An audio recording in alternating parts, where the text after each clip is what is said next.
Dajjal ganteng apa jelek? Lu ganteng dong, pengikutnya rata-rata perempuan kok. Dajjal orang Eropa, nggak ada Dajjal itu. Eropa setengah Arab dia, nggak ada dia.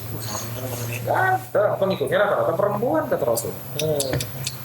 Kapan perempuan ngefans sama yang jelek? Iya juga ya. Maklum kita udah ada fansnya. Tapi kalau mungkin ini orang awam ya, aku juga orang awam ya bertanya gitu kan. Apakah konflik yang di sana itu termasuk konflik agama, sosial atau politik? Kalau saya jawab itu konflik manusia beragama yang berpolitik dan bersosial. Waduh. Kompleks banget ya. Iya. Nah, sekarang gini, Jadi kalau dikatakan itu Ya, assalamualaikum warahmatullahi wabarakatuh. Waalaikumsalam.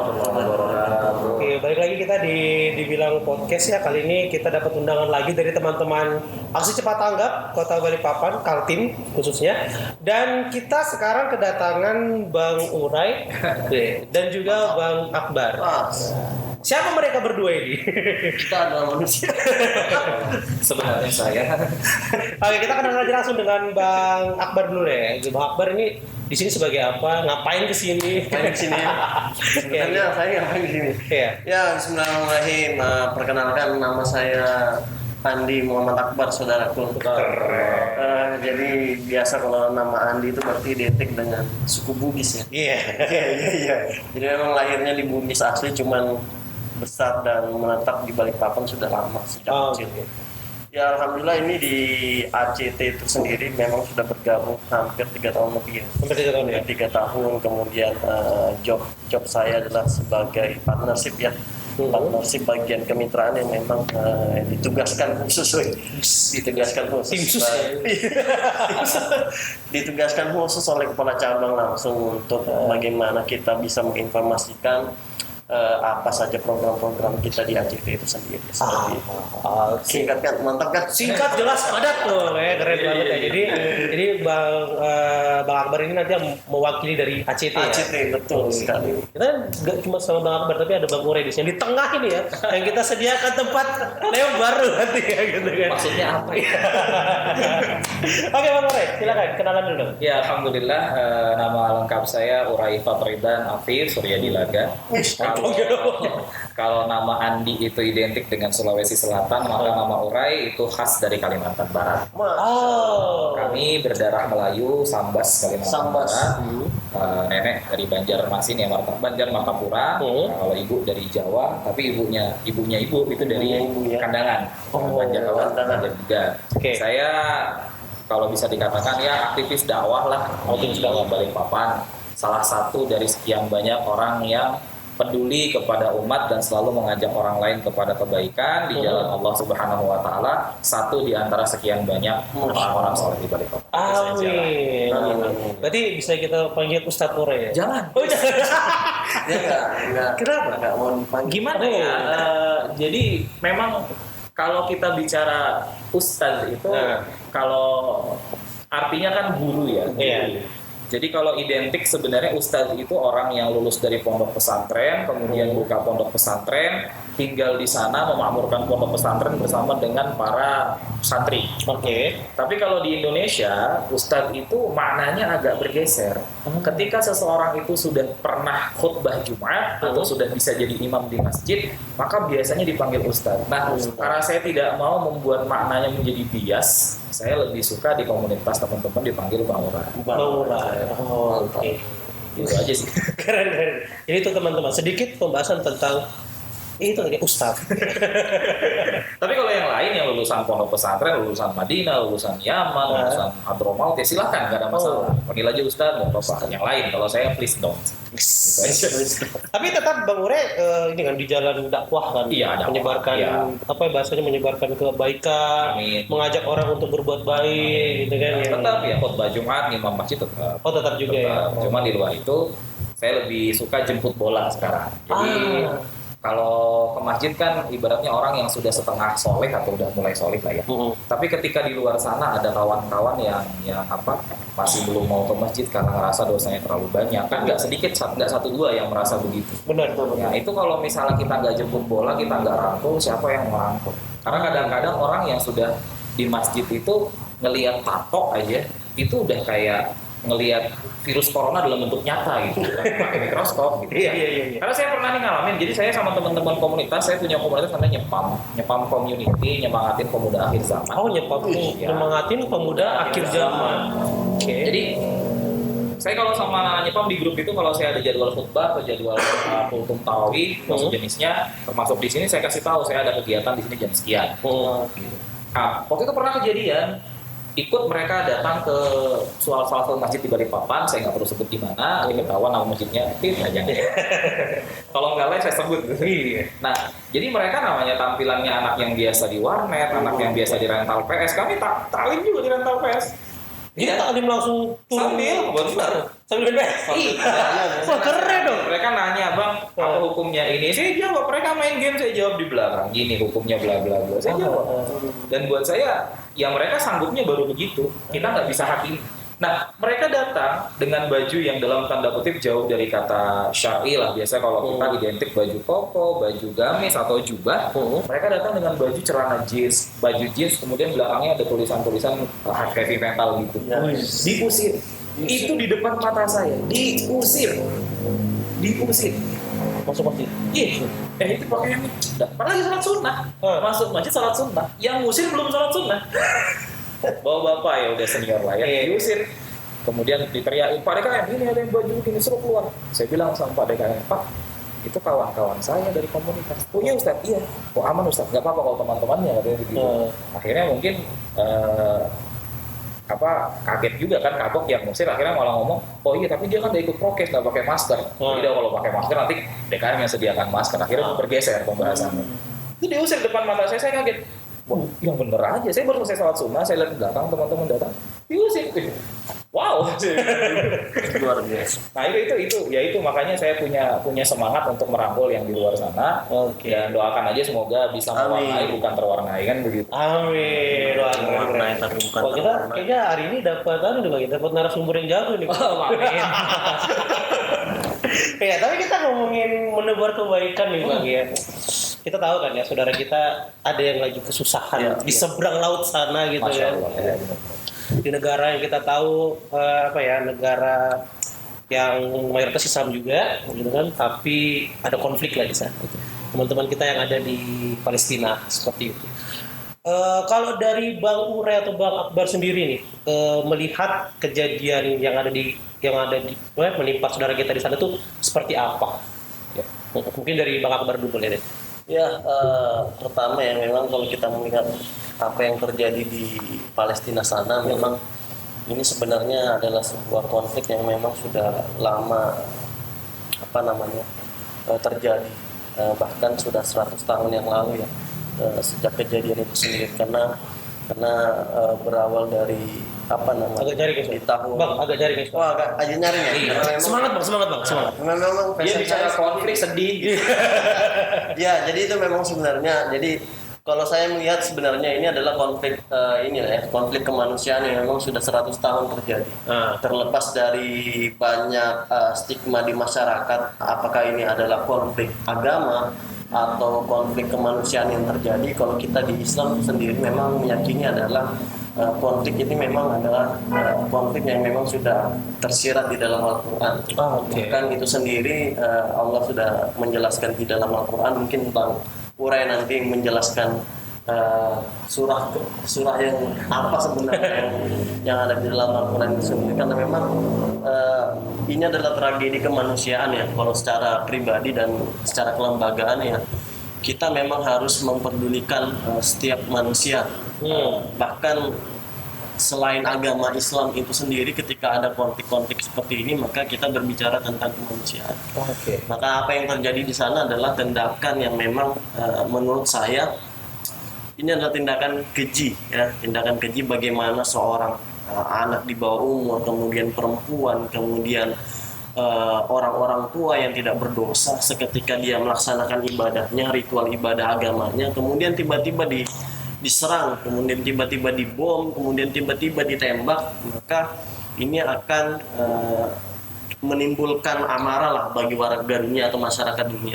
Bahkan kita melihat kan di berbagai belahan dunia saat ini memang bahkan agama itu sendiri, maksudnya bahkan negara itu sendiri memang mayoritas Kristen Nasrani, dia juga menyuarakan tentang kebiadaban Zionis Israel yang terjadi di Palestina sana kan. Nah makanya itu juga kita berbicara tentang kemanusiaan, maka sudah sepatutnya kita sebagai warga Indonesia yang memang sudah amanat Presiden Soekarno terlebih dahulu di dalam konstitusi itu sendiri bahwasanya ikut mewujudkan perdamaian dunia kan. Bahkan kita tidak melihat dia minoritas apa, agamanya apa, sukunya apa. Ketika ada permasalahan dunia, krisis seperti ini, maka warga atau masyarakat Indonesia harus bersuara seperti itu. Harus bergerak juga. Wih, keren. Ini itu dari sisi kemanusiaan. Tapi kalau kita serahkan ke Bang Urai, dia akan menjelaskan secara detail tentang dari sisi sudut pandang agama, ya kan seperti itu kan. Kalau dibilang detail mungkin enggak ya. Karena ilmu saya terbatas. Kemampuan saya menyusun kata-kata juga enggak sempurna. Tapi kalau kita setidaknya gini Bang, jadi mungkin banyak nih ya teman-teman di luar sana yang bingung nih kan. Sebenarnya kenapa sih Palestina dengan Israel tuh bentrok seperti ini? Terus bener nggak sih kita tuh harus ngebantu ke sana? Apakah dengan ngebantu ke sana itu adalah salah satu jalan jihad gitu kan? Terus apakah kalau kita nggak bisa bantu ke sana berikan sumbangan itu juga termasuk demikian? Itu gimana Pak? Luar biasa. Kalau yang pertama, kalau ditanya tentang Palestina, saya sebenarnya Palestina itu kan nama yang diberikan setelah Perang Dunia ke-1. Jadi kalau kita bicara tentang sejarah, jadi negeri itu dulu namanya Syam. Itu namanya negerinya Syam. Makanya ketika selesai Perang Dunia ke-1, Syam itu dijanjikan dalam perjanjian Sykes-Picot tahun 1916. Itu Syam itu rencananya akan dibagi untuk 3 negara. Untuk Uni Soviet, Perancis dengan Inggris. Tapi ketika itu Uni Soviet mundur dari pembagian wilayah karena ada revolusi Bolshevik di dalam negaranya. Kemudian akhirnya pecah, mereka menjadi Rusia dan segala macam. Ada Yugoslavia dan ya seterusnya lah ya, Bolshevik di situ. Kemudian akhirnya Syam itu dibagi menjadi 4. Yordania, Palestina dikuasai Inggris. Bisa saya sebut jajah? Karena habis perang kan? Perang kan? Itu kalau di buku sejarah kelas 2 SMA itu disebut judulnya di bab imperialisme modern. Imperialisme modern ya. Kemudian untuk Suriah dan Libanon dijajah oleh Prancis. Oke. Itu poin 1. Kemudian yang kedua, kalau kita bicara lagi setelah Perang Dunia I berdirilah namanya League of Nations yang sekarang dikenal dengan nama United Nations atau PBB, UN, Serikatan Bangsa-Bangsa. Kalau kita belajar dalam ilmu hukum tata negara maupun ilmu sosial sejarah tadi, syarat suatu negara itu sebenarnya cuma 4. Wilayah, hukum, kepemimpinan dengan rakyat. Tapi semenjak PBB berdiri, ditambah satu lagi. Apa? Pengakuan kedaulatan dari negara lain. Nah, ini jadi masalah. Karena Palestina itu baru diakui sebagai negara merdeka tahun 1988. Padahal tahun 1940 sekian, sekitaran Indonesia merdeka, Palestina itu sudah punya kepemimpinan. Hanya saja ingat ya, di PBB ada negara-negara yang punya hak veto. Ketika ada negara lain yang mengakui kemerdekaan suatu bangsa, kemudian diveto oleh salah satu dari yang 5, pengakuan ini nggak berguna.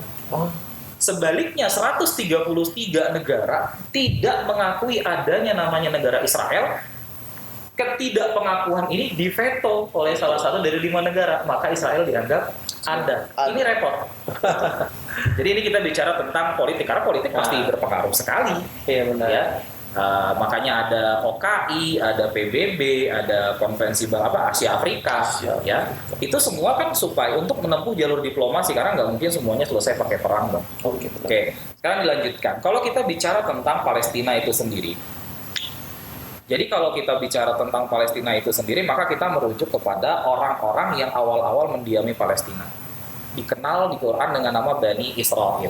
Siapa Bani Israel itu? Israel itu asal kata Isra, artinya perjalanan di malam hari. Ya, dari satu tempat ke tempat lain. Kalau malam namanya Isra. Kalau siang disebut biasanya hijrah. Hijrah. Kalau perjalanannya ke atas, ke langit namanya mi'raj. Maka Nabi Muhammad SAW dulu Isra dulu, baru mi'raj. Ya, Isra dulu baru mi'raj. Makanya ada surah di Al-Quran, surah ke-70 namanya surah Al-Ma'arij, tempat naik ke atas. Artinya diambil dari kata mi'raj tadi. Lanjut. Israel itu adalah nama julukan yang diberikan oleh Allah Subhanahu wa taala kepada Nabi Yakub. Yakub alaihi salam. Siapa Nabi Yakub? Nabi Yakub alaihi salam adalah anak daripada Nabi Ishaq alaihi salam. Siapa Nabi Ishaq? Nabi Ishaq adalah anak dari Nabi Ibrahim alaihi salam yang memakmurkan wilayah Syam. Sedangkan anak dari Ibunda Hajar, Nabi Ibrahim juga kalau Ishaq dari Ibunda Sarah. Ibunda Hajar namanya anaknya Ismail alaihi salam yang memakmurkan wilayah Arab. Nah, ketika itu maka dua bangsa ini tumbuh bersama. Dua bangsa ini tumbuh bersama. Tapi kemudian sampai di sini saya rasa 3 kitab masih sama, Bible, Torah dan Al-Quran masih sama, ya. Menjelaskan bahwa setelah itu banyak nabi yang muncul di daerah sini, Syam. Ya. Bahkan Nabi Muhammad SAW bersabda, kalian para sahabat maksudnya nanti akan wafat, berkembang biak dan wafat di Syam. Jadi bisa jadi yang di sana itu ya cucu cicitnya Umar bin Khattab, cucu cicitnya Abu Bakar Siddiq, cucu cicitnya Khalid bin Walid, karena Khalid bin Walid, Abu Ubaidah bin Jarrah wafatnya di Syam. Gitu. Kalau kita hari ini memuliakan para habaib, para sayyid yang keturunan atau cucu cicitnya Nabi Muhammad SAW, seharusnya kita juga menghormati darah keturunan daripada para sahabat radhiyallahu anhum. Nah, kembali kemudian berkembang biak di situ. Setelah itu pindah bangsa Bani Israel ini kemana? Ke Mesir. Kelahiran Nabi Yusuf alaihi salam. Kemudian Nabi Yusuf kan dijual ke Mesir tuh kalau kita lihat di Quran. Setelah itu Nabi Yakub dan anak-anaknya yang selain Nabi Yusuf berangkat ke Mesir, disusul bangsanya ke Mesir. Di Mesir setelah Nabi Yusuf turun tahta, Bani Israel diperbudak oleh zamannya Fir'aun. Jadi nanti kalau kita lihat sejarah munculnya Nabi Musa nanti nyebrang ke Laut Merah itu membawa, sebagian ulama mengatakan membawa jasad daripada Nabi Yusuf, Nabi Yakub dan lain-lain untuk memakamkan mereka di Syam. Ada yang mengatakan seperti itu, wallahu alam ya. Gitu. Jadi ini kosong nih sudah nih. Kemudian ini sebagian saya kutip dari ceramahnya Dr. Auni Muhammad, orang Malaysia. Beliau memang ahli sejarah. Ahli sejarah, nanti bisa dicari video-video di YouTube ya. Jadi ini bukan pepesan kosong, bukan khayalan saya, tapi memang saya mengambil dari sosok yang keilmuannya diakui dunia. Karena doktor kan beda lah ya. Nah, kemudian setelah Fir'aun tenggelam di Laut Merah, kan Nabi Musa nyebrang nih. Nah, dalam Al-Quran disebutkan, ini ada tanah yang dijanjikan untuk kalian. Kampung halaman tadi Syam yang ditinggalkan oleh Nabi Yakub. Tapi ketika itu sudah masuk bangsa lain, orang yang kasar, yang keras. Nanti setelah itu kita akan kenal lagi di ceritanya Nabi Dawud. Nah, disyaratkan oleh Allah, kalau mau masuk berjihadlah ke sana, rebut kembali tanah kalian. Jadi itu kepada Nabi Musa alaihi salam dan umatnya. Apa jawaban Bani Israel ketika itu? Wahai Musa, pergilah engkau ke sana berdua dengan Tuhanmu. Kalau kamu berdua Tuhanmu kan kami nggak perlu lah, kalian sudah pasti menang karena kan Tuhanmu maha hebat gitu. Nah, kekurang ajaran inilah yang akhirnya membuat Bani Israel dihukum oleh Allah 40 tahun terputar-putar di gurun namanya gurun Tih. Jadi mereka adalah bangsa yang terbuang. Sejak itu mereka dijadikan bangsa yang terbuang, tidak punya rumah. Ya. Nah, setelah wafat Nabi Musa alaihissalam, sebelum wafat Nabi Musa alaihissalam, Nabi Musa alaihissalam dan para pengikutnya pernah berangkat ke Arab. Nah, ini saya kutip dari ceramahnya Dr. Tengku Dzulqarnain, Allah yarham, yang baru wafat. Ya, beliau tafsir Qur'annya bersanad. Jadi saya ambil. Pernah ke Arab, ke Makkah untuk menunaikan ibadah haji. Kok udah haji? Ya memang karena haji itu dimulai dari zaman Nabi Ibrahim. Kan begitu. Ya. Nanti kalau ada yang protes ya bisa dijawab duluan gitu. Emang dari zaman Nabi Ibrahim. Karena kan kita ini punya kebiasaan orang Indonesia terutama yang saya lihat, kalau yang lain kan saya tidak mengertikan ya. Kita ini punya kebiasaan nyeletuk dulu, akhirnya bingung sendiri sama celetukannya. Tadi bener nggak ngomong gitu ya?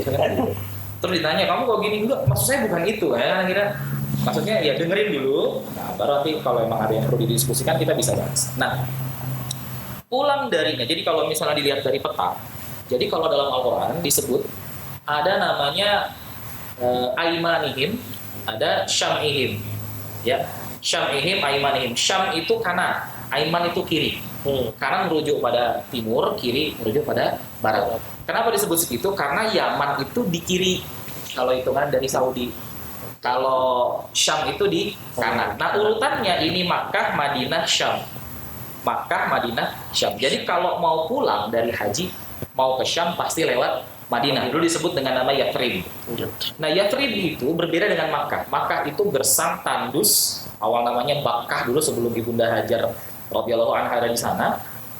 Bahkan binatangnya nggak mau ke situ, saking kering. Air pertama ya air Zam-Zam. Gitu. Nah begitu mau ke Syam, mampirlah di Yathrib. Yathrib ini sejuk, tanahnya subur, airnya jernih banyak. Nabi Musa alaihi salam naik ke atas bukit, dalam beberapa riwayat disebutkan Bukit Uhud. Kemudian setelah itu turun. Nabi Musa mengatakan, aku meminta 3 permintaan kepada Allah, ditolak semua. Disampaikan kepada murid-murid beliau yang hebat-hebat, yang lain gak ada yang sanggup naik bukit itu.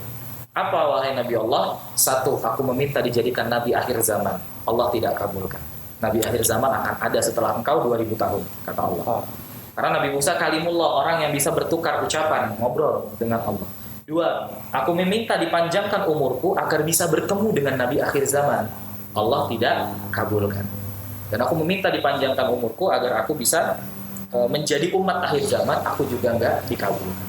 Nah, ketika Nabi Musa mau melanjutkan perjalanan ke Syam, sebagian orang Bani Israel tidak mau ikut pulang. Kalau gitu kami di sini saja, biarlah anak cucu kita nanti yang akan bertemu dengan Nabi akhir zaman.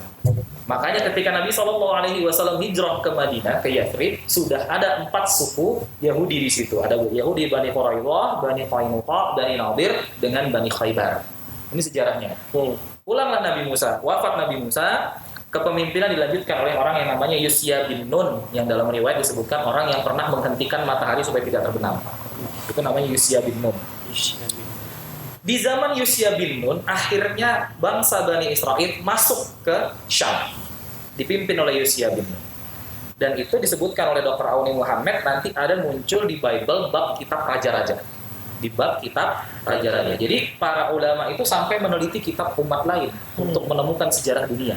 Kepingan-kepingan, potongan-potongan sejarah yang akhirnya bisa disatukan utuh. Karena kita kalau bicara sejarah, kita nggak bisa cuma bicara satu sisi. Kalau saya sendiri bicara sejarah, saya ambil semua peristiwa di tahun yang sama, saya jejer. Ini pasti berhubungan, nggak mungkin enggak. Ini pasti berhubungan, nggak mungkin. Oke, tapi kembali dulu. Nah, kemudian setelah Yusya bin Nun wafat, terjadilah permasalahan di internal Bani Israel. Muncullah orang-orang dari Babylon. Nanti dikuasailah Bani Israel, ditaklukkan oleh bangsa Babylon. Ketika zaman Nabi Samuel ini punya murid namanya Daud. Nah, tapi masih kecil, masih belum baru-baru dekat akil balik, umurnya 14 tahun. Nah, kemudian Nabi Samuel ini di zaman Nabi Samuel bangsa Bani Israel itu ditaklukkan, kalah oleh raja yang namanya Jalut. Kita kenal orang Bule nyebutnya Goliat. Goliat, yes. Ini awal nih. Ya. Nah, setelah itu pertanyaannya adalah kitabnya. Ya, jadi sekadar tambahan ilmu, ini kok panjang banget ya. Jadi orang pengikut Nabi Musa punya kitab apa? Taurat ya, Taurat. Orang bule nyebutnya Torah, tadi saya sebut Torah ya, Taurat. Nah, Taurat itu yang tertulis. Tafsirnya disebut Talmud. Tafsirnya disebut Talmud. Jadi ibaratnya kalau Taurat itu Quran, ya Talmud itu kitab hadis lah, atau kitab tafsir gitu loh ya. Ini penjelasan Dr. Auni Muhammad kembali nih. Ketika ditaklukkan Bani Israel, para penghafal Taurat dan penghafal Talmud itu disebut dengan nama Rahbaniyun. Rahbaniyun, kalau bahasa Arabnya Rabbaniyun.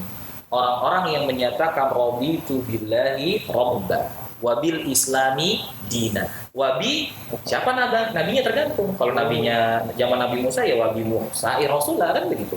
Kalau di zaman Nabi Musa nyebutnya Muhammad ya bingung. Ya Muhammad itu siapa? Ya kan bingung, ya kan? Nggak tahu. Nah, maka kita harus paham sampai ke sana. Nah, ketika itu para Rahbaniyun dipanggil ke markasnya bangsa Babylon, disuruh diperintahkan mengajarkan Taurat dan Talmud, karena mereka menolak, akhirnya dibunuh. Semenjak itu dibuatlah kitab yang namanya Taurat Babylon dan Talmud Babylon. Jadi yang dipegang sama Bani Israel hari ini, saya yakini itu adalah Talmud Babylon, bukan Taurat Nabi Musa. Ini dari penjelasan Dr. Auni Muhammad. Berarti kalau itu sudah ada perubahan di dalam? Ada perubahan. Oke. Jadi ketika mereka mengklaim itu adalah tanah mereka, mereka salah rujukan. Kalau diklaim di Quran, nanti kita akan bicara tentang Kristen Ortodoks dan Yahudi Ortodoks. Kristen Ortodoks yang mendiam di Palestina dan Yahudi Ortodoks yang mendiam di Palestina meyakini tanah Palestina itu adalah tanah suci untuk tiga agama, Islam, Nasrani, Yahudi, dengan catatan yang memimpin Islam. Makanya dulu di zaman Salahuddin Al-Ayyubi tiga agama ini ya. Tiga agama aman. Siapa yang mungkin pernah nonton film Kingdom of Heavens? Itu tentang peperangan Salahuddin Al-Ayyubi dengan Richard the Lionheart. Itu ketika itu, kalau dalam sejarah Richard the Lionheart itu sakit. Apa yang dilakukan Salahuddin Al-Ayyubi? Stop dia, nggak nyerah. Kenapa? Nggak seru, pimpinanmu sakit. Gak ada obatnya kan? Gak ada ya. Tabib kami stres gak ada obatnya. Ya sudah, tabib kita yang kirim. Tabibnya orang Islam yang obatin. Sampai sembuh. Baru perang lagi. Jadi seru banget ya perang.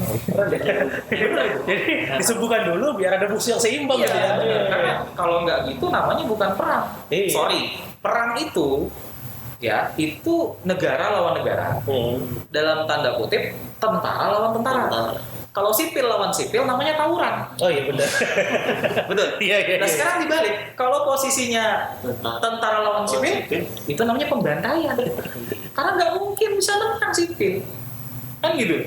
Nah itu jadi tentang Palestina itu tanah yang dijanjikan memang benar, tapi harus dirujuk ulang lagi. Tanah yang dijanjikan itu adalah orang-orang umat Nabi Musa yang mengimani Nabi Muhammad SAW. Gitu. Makanya kan ada sekelompok, walaupun nggak banyak, Yahudi Ortodoks yang berani mengatakan bahwa Palestina bukan milik kalian, itu milik mereka. Itu milik mereka. Mereka mau mendiami Palestina, tapi dengan catatan yang sekarang itu nggak ikut-ikut. Jadi seperti itu lebih kurang. Ya agak panjang lah. Luar biasa sekali. Ayo, tapi kalau mungkin ini orang awam ya, aku juga orang awam ya bertanya gitu kan. Apakah konflik yang di sana itu termasuk konflik agama, sosial atau politik? Kalau saya jawab itu konflik manusia beragama yang berpolitik dan bersosial. Kompleks banget. Iya. Sekarang gini, kalau dikatakan itu konflik kemanusiaan, logikanya adalah ya benar, karena yang berkonflik manusia dengan manusia. Kalau ditanya konflik keagamaan, ya benar, yang ribut orangnya beragama semua. Kecuali mungkin yang ribut kelahi itu atau perang itu Rusia dengan Cina, RRC, ya mungkin itu konflik tidak beragama karena mereka sama-sama komunis. Iya benar, betul. Kan gitu logikanya. Ya benar juga dibilang konfliknya konflik ekonomi, benar. Karena jalur Gaza itu adalah jalur yang sangat subur dan pemandangannya panoramanya sangat indah. Jadi kalau dipakai di situ memang untuk pariwisata bagus sekali. Ada salah satu ustadz waktu itu saya pas lagi di lokasi, saya kan dari 2012 sudah biasa ke Andil, lokasinya PHM dulu kan masih total INP Indonesia. Itu salah satu ustadz yang memang aktivis Palestina mengatakan kenapa? Salah satu alasan kenapa Zionis Israel pengen menguasai Palestina adalah karena memang jalur Gaza itu subur dan secara pariwisata dia bagus, jadi potensi ekonominya besar. Sedangkan kalau kita orang Islam pasti kan wisatanya sangat terbatas, gitu, dalam tanda kutip, karena memang kita punya konsep halal haram ya, halal gitu, nggak sembarangan bisa buka wisata kan. Gitu. Benar. Jadi ya multidimensi Gitu. Jadi kita bingung juga ya. Terus kalau yang tadi aku sempat singgung, Bang, kalau kita misalnya ngebantu ke sana, bener nggak sih itu dibilang jihad? Oke. Jatuhnya. Ayat-ayat dalam Al-Quran, saya ambil salah satu saja. A'udzubillahi minasyaitonirrajim. Innamal mu'minuna alladzina amanu billahi wa rusulihi tsumma lam yartabu wa jahadu bi amwalihim wa anfusihim fi sabilillah. Ulaika humus shadiqun. Itu surah Al-Hujurat ayat ke-15. Ya. Allah sebutkan innamal mu'minuna, inna sesungguhnya ditempel mim di belakang, sungguh hanyalah. Al mu'minuna sungguh hanya sebut orang-orang mukmin hanyalah mereka yang Alladzina, mereka yang apa? Amanu billahi wa rusulihi, yang mengimani Allah dan Rasulnya, tsumma lam yartabu, dan tidak ada ragu-ragu sedikit pun kepada hal tersebut. Jadi kalau misalnya Allah bilang ya kerjakan walaupun susah, walaupun nggak sanggup, ya akui saya nggak bisa begini ya Allah karena kedhaifan saya sebagai seorang hamba. Jangan mentang-mentang kita nggak bisa terus apa sih kayak gitu banget Islam. Jangan. Ini langkah pertama sebenarnya. Yang kedua mengimani Rasul, yang mengikuti sunnahnya, karena kan Rasul itu, para nabi, para Rasul itu diutus oleh Allah untuk mengajarkan, mendidik manusia bagaimana cara menyembah Allah yang Allah mau, bukan yang kita mau. Karena beragama pakai ilmu, jangan sekedar pakai nafsu, kan begitu. Nah, tsumma lam yartabu, dia nggak ragu-ragu sedikit pun. Wajahadu, dan mereka berjihad di amwalihim, Allah sebut dengan harta duluan. Wa anfusihim, dan dengan jiwa. Kalau harta nggak bisa, ya jiwa. Jadi kalau ditanya berinfak apakah itu jihad? Iya, Allah sebut kok. Fi sabilillah. Dalam surah Al-Baqarah 195 Allah sebutkan wa anfiqu fi sabilillah, dan berinfaklah kalian fi sabilillah.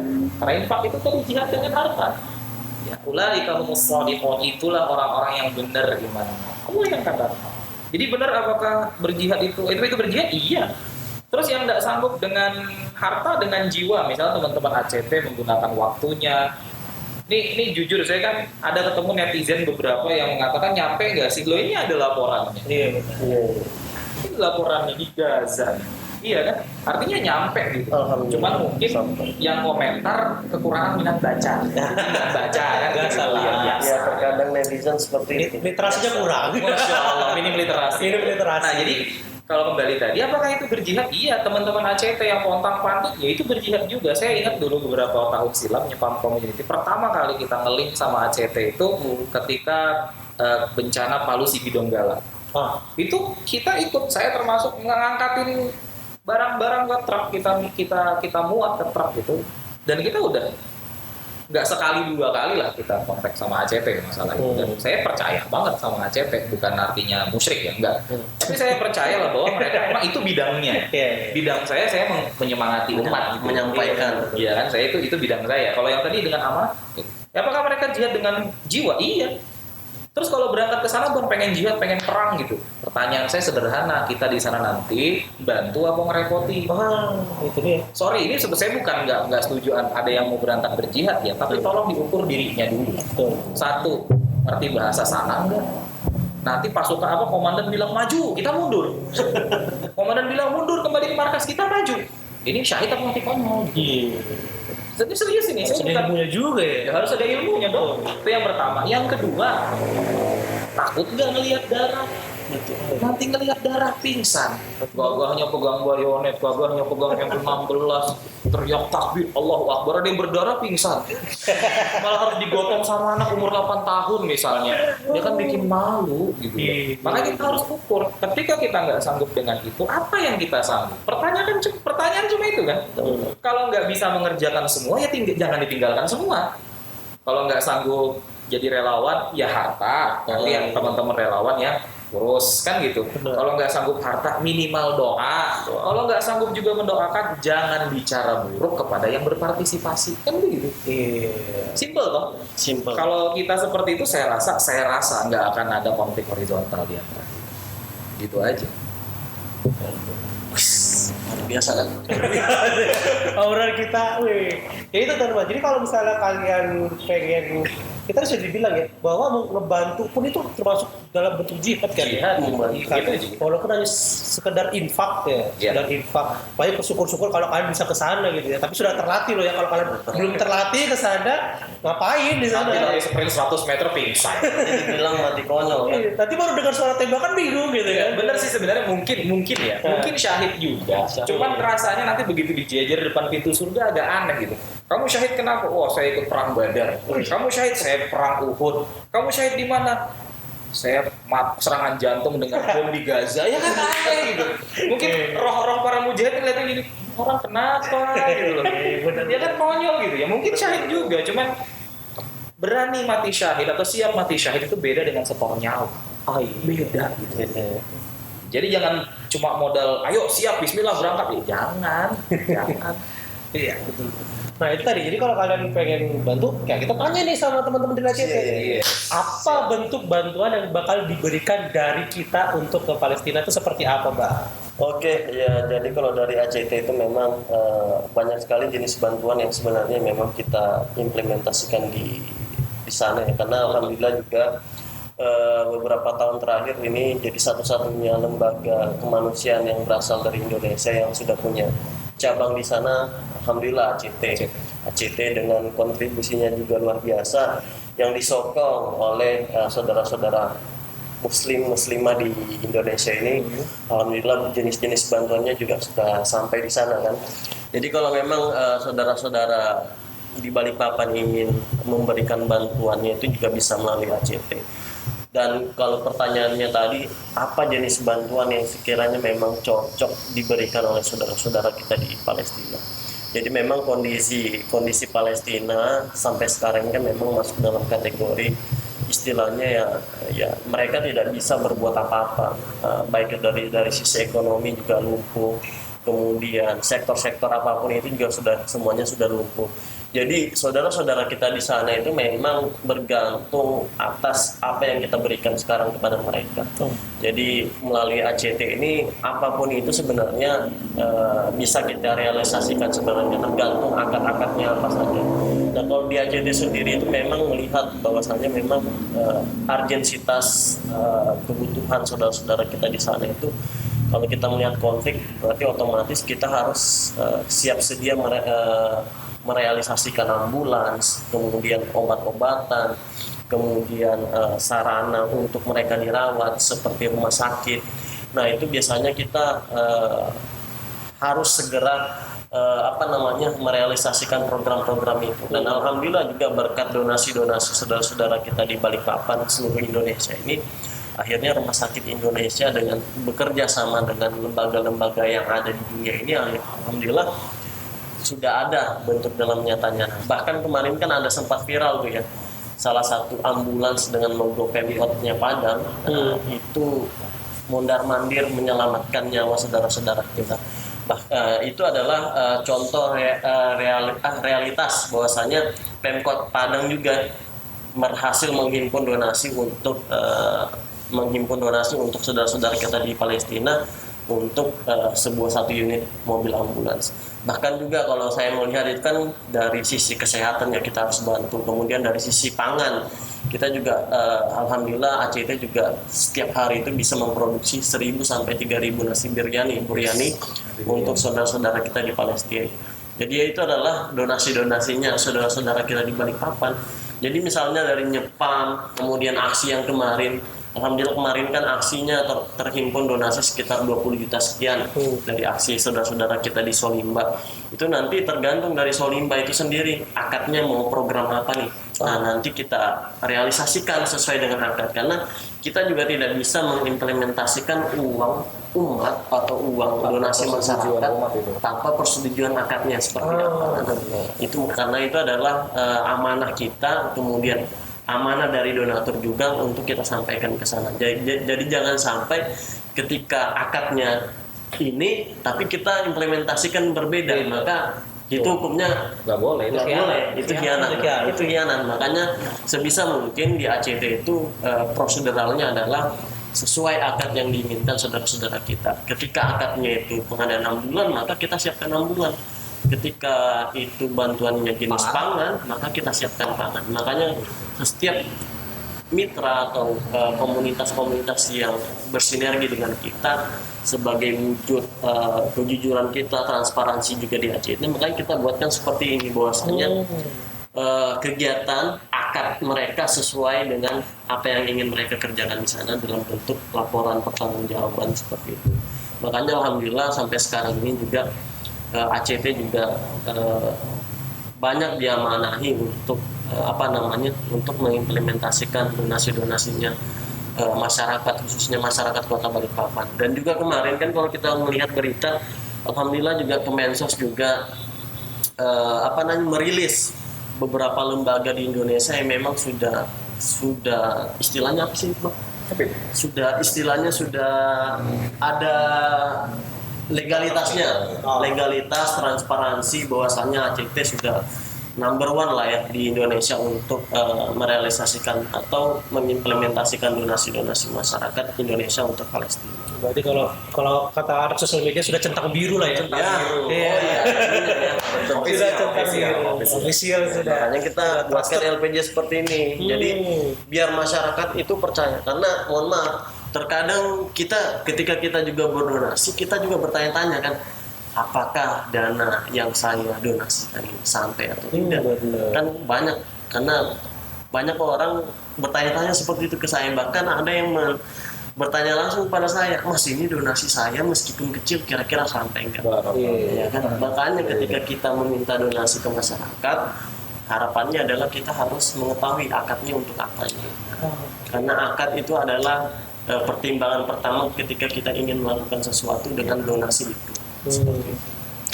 Keren tuh teman-teman. Jadi buat teman-teman juga, mungkin teman-teman yang memang punya kepedulian terhadap teman-teman saudara-saudara kita di Palestina, ada yang mau galang dana juga, terus bingung kemana mau menyalurkannya, teman-teman ACT mungkin siap untuk menyalurkannya, Bang? Siap, Pasti siap. siap. Ya. Jadi karena kalau kita melihat dari penjelasannya Bang Uray juga tadi adalah konflik ini adalah konflik yang multidimensi dan kita juga nggak tahu sampai kapan selesainya kan. Bahkan yang kemarin kita dengar berita bahwasanya terjadi gencatan senjata.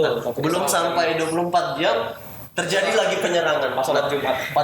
Itu saudara-saudara kita melakukan sholat Jumat, diserang dengan senjata kan, biadab sekali. Kalau hitung-hitungan habis kita selesai aksi, karena kita sendiri 4 sampai 5 jam di Betul. Ya, habis selesai aksi langsung ada berita diserang lagi. Jadi ya memang harapannya itu kita tidak akan berhenti sampai di sini sampai memang benar-benar Palestina itu merdeka. Jadi merdeka dalam artian adalah memang merdeka, mereka kembali ke tanahnya mereka, kemudian bebas hidup, bisa melakukan mengatur apapun, bisa mengatur urusannya ya. bisa mengatur urusan mereka di tanah mereka sendiri seperti itu. Tanpa ada gangguan lagi ya. Saya tambahin deh. Iya.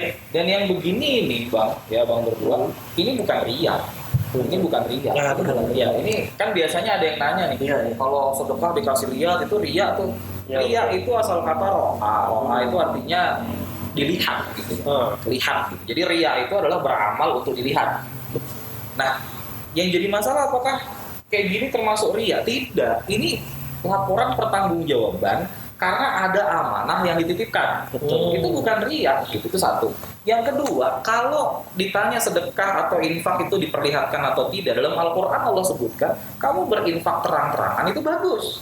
Kamu sembunyikan juga bagus. Yang tidak bagus itu yang komentar tapi tidak infak sebenarnya. Itu yang kita khawatirkan.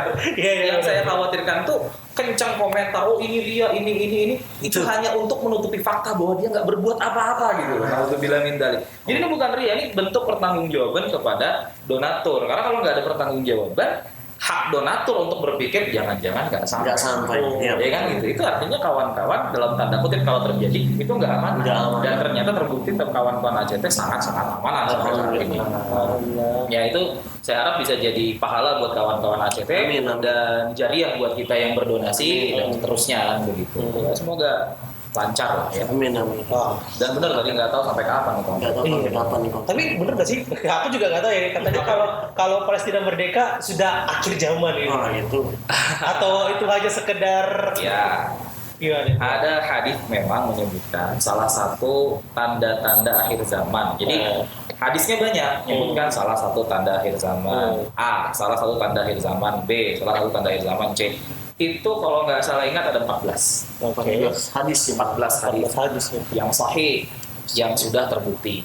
Karena ada hadis-hadis lain yang secara zaman belum terbukti.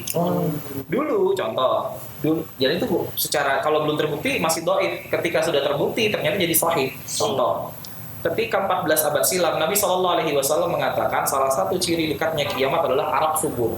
Siapa yang percaya? Arab subur. Tapi sekarang subur. Arab subur. Ya. Padang Arafah sudah mulai hijau. Coba. Dulunya hadis itu dianggap dhaif karena nggak terbukti, tapi sudah sekarang terbukti jadi sahih. Itu satu. Yang kedua, Nabi SAW mengatakan jarak antara aku diutus dengan hari kiamat itu segini. Itu Rasul ya dulu, apalagi sekarang, artinya makin dekat. Kalau ditanya apakah sudah akhir zaman, ya memang kita ini disebut oleh Nabi sebagai umat akhir zaman. Masalahnya adalah kan yang tahu itu cuma Allah. Dan dalam hadis disebutkan tidak akan terjadi kiamat sampai hanya satu orang di dunia ini yang bisa mengucapkan Allah, Allah, Allah. Allah, Allah, Allah. Hari ini masih banyak yang sholat, masih banyak yang infak, masih banyak zakat, sedekah, banyak pakai hijab, artinya masih jauh. Yaitu logika nalar kita. Tapi dalam tanda kutip Allah selalu membuktikan bahwa Allah punya kuasa untuk membalik paradigma dalam waktu singkat. Karena Allah tidak pernah terikat ruang dan waktu. Kalau kita kan terikat ruang, terikat waktu nih. Di sini kita dingin, di luar panas, terikat ruang. Dulu kita segini waktu lahir, sekarang segini gini, terikat waktu, kan gitu. Dulu nggak kumisan, sekarang kumisan, terikat waktu. Maka ya tetap bahasanya kalau memang dikatakan perang akhir zaman ya bisa saja. Tapi menurut saya belum. Karena ada beberapa hadis lain yang seharusnya muncul itu belum terjadi. Kalau yang saya yakini ini memang pendapat para ulama beda pendapat. Tapi kalau yang saya ambil adalah pendapat yang menyatakan Palestina nanti akan bumi Syam nanti akan menjadi tempat peperangan antara Imam Mahdi dengan Dajjal. Setelah itu Imam Mahdi kalah, turunlah Nabi Isa, baru perang lagi. Nah, itu yang saya yakini. Sekarang Imam Mahdi belum ada. Ya walaupun orang yang namanya Imam Mahdi mungkin banyak, bukan itu. Dalam hadis disebutkan Imam Mahdi itu seperti aku, kata Rasulullah SAW. Namanya Muhammad bin Abdullah. Usianya nanti ketika muncul di tengah-tengah manusia usianya 40 tahun. Dia orang Arab berdarah Quraisy, tapi hidupnya di Syam. Hidupnya di Syam. Nah, gitu. Jadi sekarang ya belum. Gitu, belum. Karena belum ada ya. Jadi seperti itu. Tapi perangnya tidak tahu kapan. Tidak tahu kapan. Dajjal apakah sudah muncul belum? Nanti Dajjal muncul pertama kali dia mengaku orang solih. Saya ada beberapa hadis, dua yang paling kuat. Yang satu mengatakan ketika Dajjal muncul mengaku sebagai orang solih, 30.000 ulama ikut Dajjal. Ada hadis lain menyebutkan 60.000. Itu ulama ikut Dajjal. Bagaimana kabar orang awam? Dajjal ganteng apa jelek? Lu ganteng dong, pengikutnya rata-rata perempuan kok. Dajjal orang Eropa, gak ada Dajjal itu. Eropa setengah Arab ya, gak ada. Ganteng, pengikutnya rata-rata perempuan kata Rasul. Kapan perempuan ngefans sama yang jelek? Iya juga ya. Maklum kita udah ada fansnya. Kok jadi baper? Iya. Oke. Jadi seperti itu. Jadi kalau saya bilang ya benar hadisnya, cuman ada tahapan-tahapan sebelum itu yang dalam tanda kutip belum terpenuhi. Jadi semoga masih jauh. Semoga masih jauh. Tapi semoga dalam tanda kutip tadi semoganya masih jauh itu tidak membuat kita bersantai-santai dalam mempersiapkan itu. Minimal mempersiapkan diri kita banyak-banyak baca Quran, surah Al-Kahfi 1-10 ya, untuk melindungi diri kita dan keluarga dari fitnah Dajjal. Kemudian untuk membaca doa di setiap selesai tasyahud gitu ya. Allahumma inni a'udzubika min adabi jahannam wa min adabil qabri wa min fitnatil mahya wal mamati wa min syarri fitnatil masiihid dajjal. Tuh. Ya, semoga tidak. Dan setahu saya nanti perangnya enggak pakai senjata gitu ya. Wallahu a'lam. Oke, mungkin ini untuk penutup kali ya. Sekarang kita sudah juga mau dekatin sholat asar nanti, takutnya kelewatan. Iya, fitnah banget ya. Ini jam berapa sih? 3 orang gimana? Betul. Oh iya betul. Oke, dari ACT dulu deh. Mungkin ada yang mau disampaikan untuk teman-teman yang lagi nonton live kita juga. Ada pertanyaan nggak sih di live J? Ada pertanyaan. Ada ya. Dari nonton. Ada. Oke, coba dari Bang Akbar dulu apa yang pengen disampaikan? Mungkin ada teman-teman yang pengen berdonasi atau pengen beraksi itu bagaimana seperti apa? Jadi ya ketika memang teman-teman ingin berdonasi ya bisa juga menghubungi kami ya. Jadi alhamdulillah semenjak konflik di Palestina itu sendiri, jadi kita di ACT menerapkan emergency. Jadi setiap karyawan atau teman-teman relawan juga siap sedia 24 jam di sini. Jadi pintu ini memang terbuka 24 jam selebar-lebarnya buat kawan-kawan baik itu maupun di Balikpapan, di luar Balikpapan yang ingin berdonasi bisa langsung datang ke kantor kami atau bisa juga ke rekening kami atau langsung saja juga di Instagram. Jadi di situ sudah ada dijelaskan tentang program-program ACT seperti apa di Palestina, karena memang saudara-saudara kita di Palestina sampai sekarang memang ya membutuhkan bantuan kita ya, baik itu bantuan pangan, kemudian kesehatan, obat-obatan, bahkan juga banyak dari korban itu adalah anak-anak yang memang tidak bisa mengurus kebutuhan dirinya sendiri. Bahkan ada anak-anak yang baru kemarin seluruh anggota keluarganya itu meninggal akibat bom dari Zionis Israel. Jadi orang-orang yang seperti itu atau saudara-saudara kita yang seperti itu memang kita butuhkan untuk kita bantu sampai sekarang. Jadi yang harapannya juga dari kegiatan aksi kita dari kemarin, kemudian kita juga bekerja sama dengan Jepang Community untuk bantuan kemanusiaan di Palestina, adalah harapannya adalah seluruh masyarakat baik itu agama Islam, Nasrani atau apapun ini, karena ini adalah konflik kemanusiaan yang juga disampaikan Bang Urai adalah ketika kita ada hati nurani melihat kondisi seperti ini, maka hati kita harusnya bergerak seperti itu kan, melihat kejadian-kejadian seperti ini. Harapannya besar sekali masyarakat Kota Balikpapan juga memberikan sumbangsinya dan mengamanahkan nanti ACT, bahkan lembaga-lembaga selain ACT juga bisa seperti itu sih. Oke, mantap. Thank you Bang Akbar. Ini buat teman-teman yang kalian pengen beraksi atau berdonasi, nih ACT terbuka lebar ya untuk teman-teman menyalurkan bahasanya aspirasi kalian lah, seperti itu, dari harta tahta, kuota, jadi sana, harta tahta dan kuota. Pokoknya dalam bentuk apapun di ACT bisa seperti itu. Oke, mungkin dari Bang Urai untuk penutup sekaligus nanti kita tutup dengan doa bareng. Jadi yang pertama, Allah berfirman dalam Al-Quran, A'udzubillahi minasyaitonirrajim, Subhanalladzi asra bi 'abdihi lailan minal masjidil haram ilal masjidil aqsa barakna haulahu ila bil akhir ayat. Allah sebutkan nama Masjidil Aqsa secara langsung. Artinya ketika kita tidak peduli dengan kejadian yang saat ini berlangsung di sana, itu sudah nilainya mendekati ketidakpedulian kita dengan ayat-ayat Quran. Itu yang pertama. Yang kedua, Nabi SAW bersabda bahwa kita nih orang beriman ka'annama fi jasadil wahid, seolah-olah berada pada satu jasad yang sama. Ketika kaki kita misalnya lah kuku campengan lah kemudian dicabut gitu, pasti demam dong. Ya. Padahal yang sakit kuku nih, tapi kenapa buru barang panas? Itu kata Nabi, ketika salah satu bagian tubuh terluka maka yang lain akan merasakan demam. Maka seharusnya kita merasakan penderitaan yang terjadi dengan saudara-saudara kita di sana. Yang ketiga, apa yang terjadi di sana itu adalah penjajahan. Kok bisa penjajahan ini? Indonesia itu beda dengan mereka, dengan Palestina. Penjajahan tuh gini, contoh. Di Amerika lebih banyak bule atau Indian? Bule. India. Jawab sekarang, banyak mana? Bule. Satu. Dua, di Australia lebih banyak bule atau aborigin? Bule. Itu contoh penjajahan.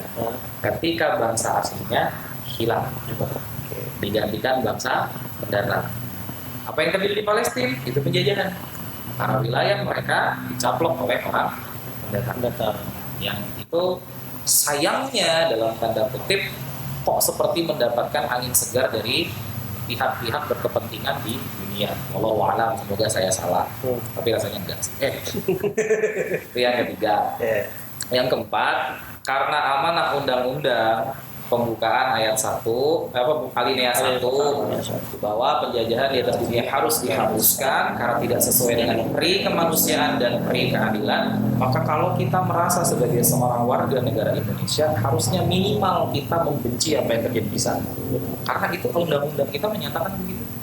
Dan proklamator kita, putra sang fajar, Istijion Soekarno, Allah yarham, semoga Allah merahmati kematian beliau, itu menyatakan tegas bahwa sebelum kemerdekaan bangsa Palestina diserahkan kepada mereka, maka Indonesia akan tetap berdiri menentang penjajahan tersebut. Itu adalah salah satu alasan Indonesia menolak ikut Piala Dunia karena harus tanding sama Israel. Bahkan ketika sudah mulai dilihat di PBB sudah terlalu banyak kepentingan blok barat, Indonesia berani keluar dari PBB waktu itu. Sampai dimohon-mohon untuk diminta kembali masuk ke PBB. Hebatnya Bung Karno ya, luar biasa. Ya, nah kita percayakan kepada pihak-pihak terkait. Yang keempat, kita percayakan pada pihak-pihak terkait. Yang politisi silakan berjuang dengan politiknya. Yang para ustadz silakan ajak umat untuk mendoakan saudara-saudaranya. Yang relawan silakan himpun donasi, sampaikan ke sana, dan semua orang bisa berpartisipasi dengan caranya masing-masing. Jangan takut, jangan khawatir. Allah melihat peran kita, bukan melihat besaran apa yang kita berikan. Ya, sedikit apapun itu Allah hitung, apalagi kalau berikan. Nah itu yang bisa saya sampaikan. Kita doa nih. Boleh. Saya berasa mau kendurian. Ya, kita awali doa kita dengan Ummul Quran Al-Fatihah.